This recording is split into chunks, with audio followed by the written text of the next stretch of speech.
11월 3일을 여는 하나님의 말씀입니다.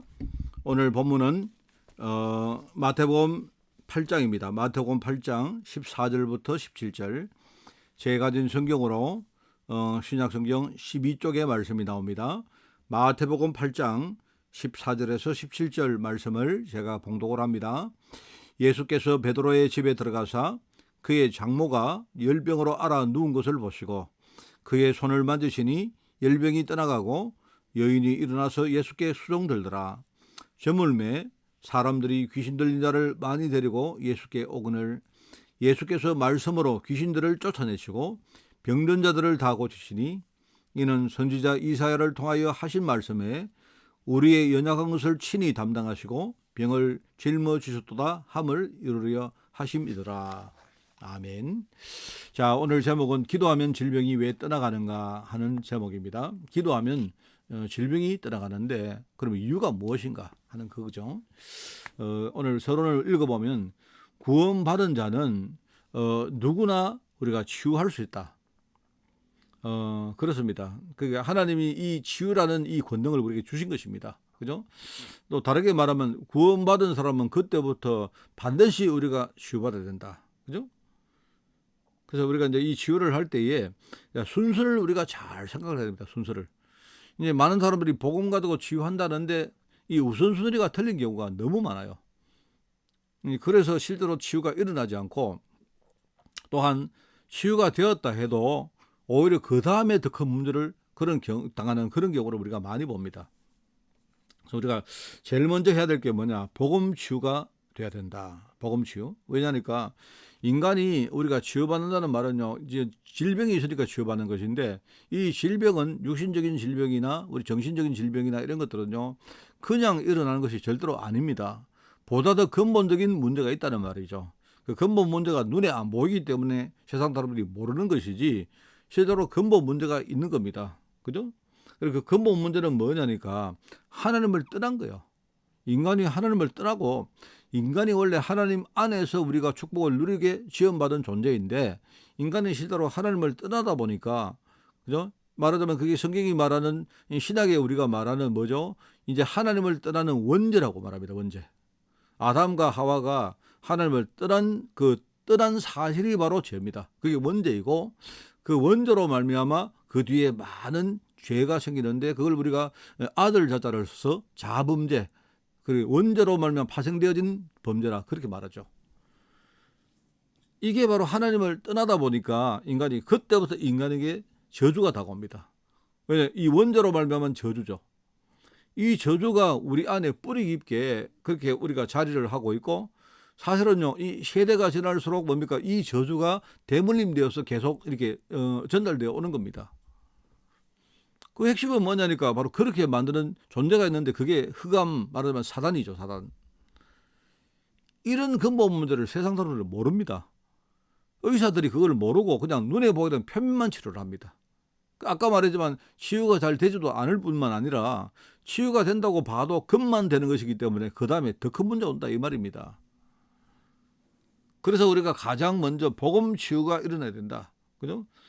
복음 치유. 이 복음 치유라는 말은 다르게 말하면요. 내가 하나님 자녀로 신분 자체가 바뀌는 걸 말한 거예요. 내 신분이 바뀌는 걸 내가 복음을 가지고 뭡니까? 이제 불신자에서 하나님 자녀로 내 신분이 바뀌어지는 걸 먼저 말하는 겁니다. 그 다음에 하나님 자녀가 말씀을 계속 누리고 기도하고 그죠? 그리고 뭡니까? 내가 옛날에 복음 잘 몰랐을 때는 내 인생이 내 몸이 내 건강이 얼마나 소중한 줄을 우리가 잘 몰랐잖아요. 그 몰랐기 때문에 아무거나 먹고 우리가 아무렇게나 호흡하고 뭐죠? 그리고 뭡니까? 우리가 아무런 뭡니까? 자기를 해치는 많은 생각을 하고 그렇게 안 삽니까? 소위 말하는 스트레스다 이런 것들이 뭐냐니까 복음 잘 모르니까 내 삶에 내 몸에 뭡니까? 중요성을 모르니까 내 몸이 하나님이 주신 중요한 축복의 병김을 내가 모르니까 우리는 함부로 살았다는 거죠. 그때부터 우리가 뇌를 살리는 호흡을 하고 운동하고 음식을 바꾸고 하는 이런 치유를 하면 되는 거예요. 결과적으로 뭐냐 하나님이 나를 자녀로 삼으실 때는요 내가 복음만 해서 나를 살릴 수 있는 많은 기능들을 하나님에게 주신 겁니다. 그래서 하나님이 말씀 가지고 나를 바꾸고 재창조하시고 그죠? 또 뭡니까? 그 시간에 내가 치유하려고 기도하는 그 시간에 바로 예수 이름으로 기도하는 그 시간에 하늘 보호자의 권능이 내게 임하면서 뭐죠? 나를 둘러싼 많은 흑암의 그림자들이 지워지고 조금씩 조금씩 뭡니까? 내가 믿음으로 나를 살리고 복음으로 치유하는 이런 일들이 벌어진다는 말이죠. 그리고 무엇보다 우리가 지속적으로 하나님의 역사를 체험하는 게 중요합니다. 하나님의 역사를 체험하면서 우리가 감사하고 기뻐하고 정말로 하나님께 응 돌리고 하는 이런 일들이 계속되어지면, 그죠? 그리고 또 거기 더 나가서 뭐죠? 내가 왜 사는지, 내가 왜 치유받아야 되는지 그 이유를 아는 거죠. 하나님은 내가 치유받고 앞으로 다른 사람을 치유할 정인이 되기를 원하는 겁니다.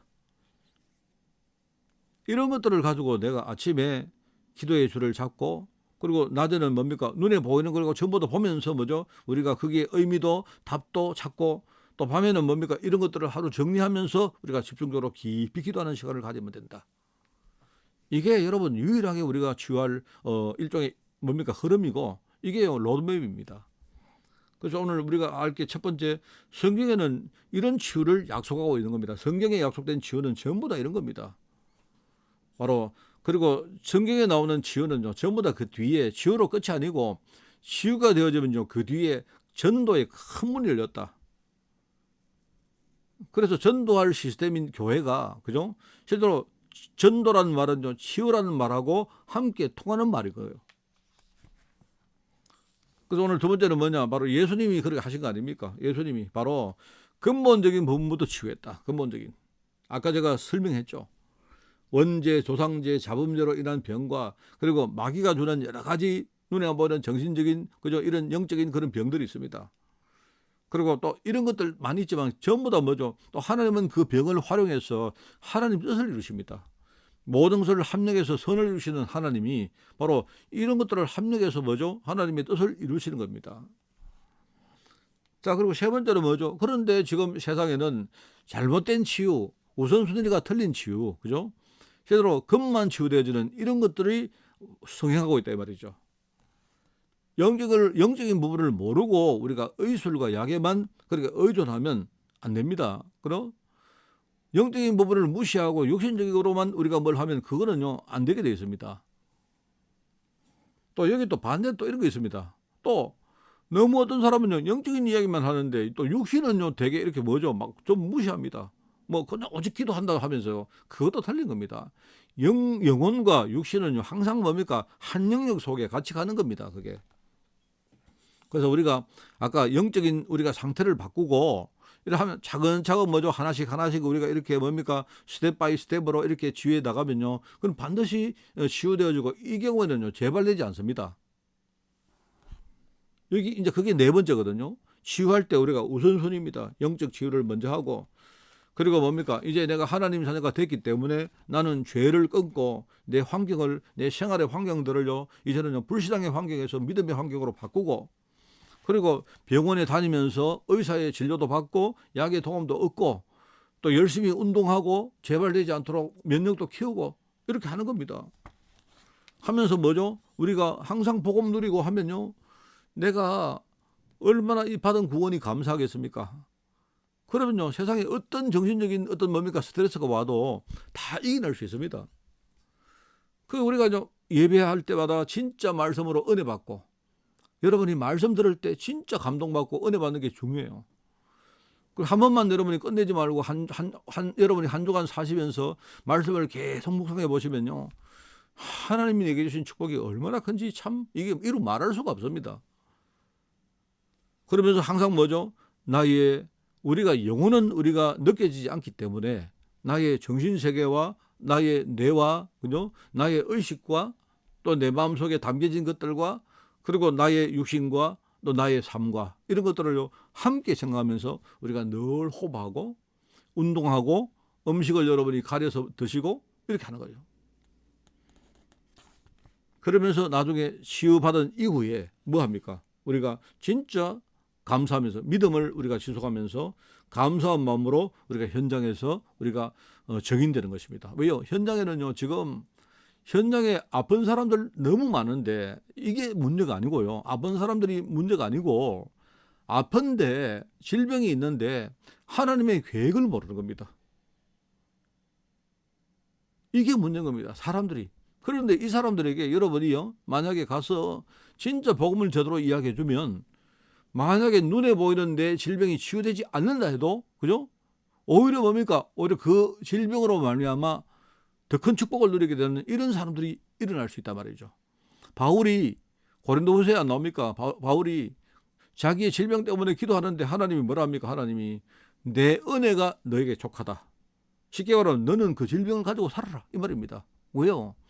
네가 정말 약할 때 나를 쳐다보기 때문에 네 은혜가 너무 크고 네가 약한데 도리어 뭡니까? 온전해진다 이 말입니다. 온전해진다 이 말입니다. 이 바울도 똑똑한 사람 아닙니까? 능력 있는 사람이잖아요. 자기에게 뭡니까? 여러 가지 실력이 있었기 때문에 하나님을 바라보는 겁니다.